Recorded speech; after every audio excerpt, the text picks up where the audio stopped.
మీరు ఇన్ఛార్జిగా ఉన్న మెదక్ జిల్లా మీద వారు ఆశ పెట్టుకున్నారు, మెదక్ పార్లమెంట్ కాన్స్టిట్యున్సీ మీద.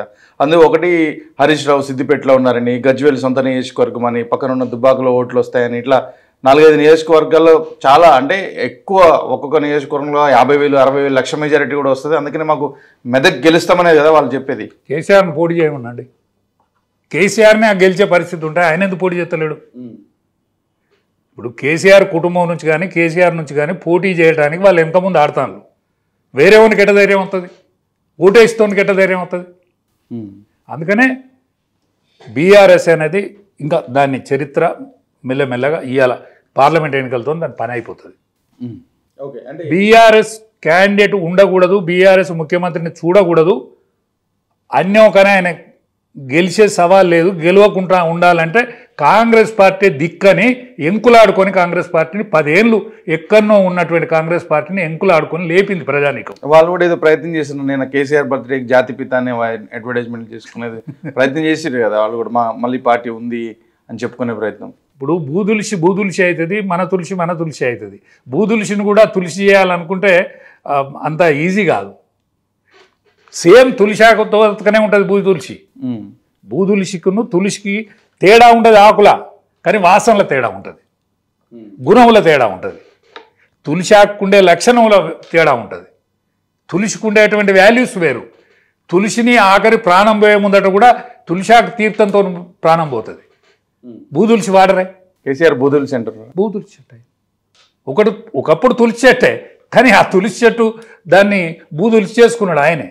ఇంకున్నాయి కదా చాలా. రేపు పొద్దున మళ్ళీ గ్రామ పంచాయతీ ఎలక్షన్స్, స్థానిక సంస్థల ఎలక్షన్స్ మర్చిపోండి. కేసీఆర్ని మర్చిపోండి.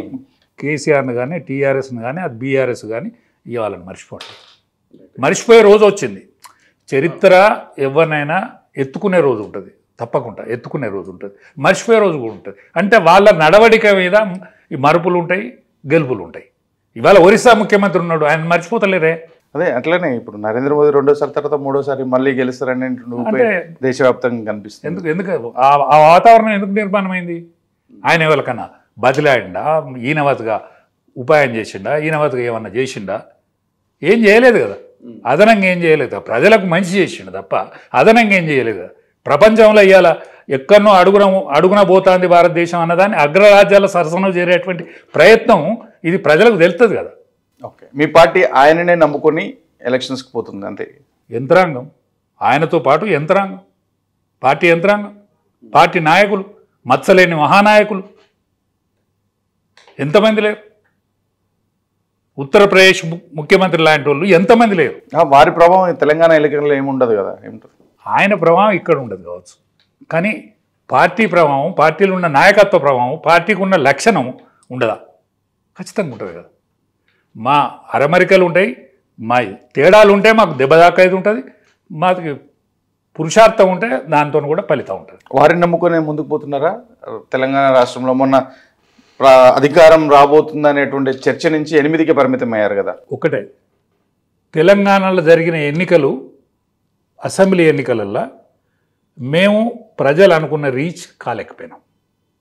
ప్రజలు ఏదైతే మమ్మల్ని ఊహించుకోవాలని మేము అనుకున్నామో వాళ్ళు ఊహించుకున్నారు, మంచిగా వాళ్ళు ఊహించుకున్నారు. ఎందుకంటే కేసీఆర్ని ఓడాలంటే ఇప్పుడు బీజేపీ తరుణం కాదు, ఇప్పుడున్న కరెక్ట్ బీజేపీని మనకు కాదు.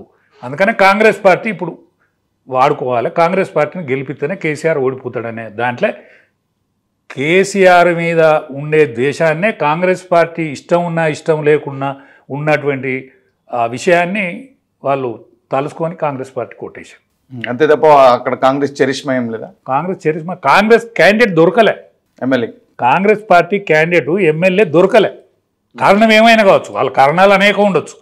ఫైనాన్స్ ప్రభావమే కావచ్చు, నేను బోతగెళ్తానని అనుకోవచ్చు, నేను ఎక్కడికి పోవాలి ఏడికి పోవాలనేది తెలియకుండా అక్కడ కూడా ఒంటి చేత్తో గెలిపించినాం అనే నాయకులు కూడా ఉన్నారు. అది భ్రమపడతారు. భ్రమపడుకుంటే తప్పలేదు. ఎందుకంటే విజయానికి 1000 మంది భర్తలు, అపజయం అనాథ. అపజయం అనేది అనాథ, విజయానికి 1000 మంది భర్తలు. ఆ నాయకులు ఉంటుండొచ్చు, ఏ ఒక్కరిని చరిష్మా అయితే మొన్న పనిచేయలే. ఏ ఒక్కరిని చరిష్మా. రేవంత్ రెడ్డి చరిష్మా, రేవంత్ రెడ్డి ఉపాయశాలి, ముఖ్యమంత్రికి కావలసినటువంటి పావులను కలపగలిగింది అంతే. ముఖ్యమంత్రికి ఎట్లయితే కావాలనో దాన్ని ఎవరిని పట్టుకుంటే ఏడవుతుంది, ఏం పట్టుకుంటే ఏమవుతుంది, ఇవన్నీ చేయగలిగిండు ఆయన.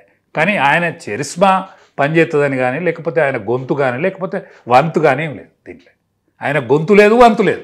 రైట్. మన బీజేపీకి దేశవ్యాప్తంగా వచ్చేటువంటి ప్రభావం, దేశమే కాదు ప్రపంచమే తొంగి చూస్తుంది.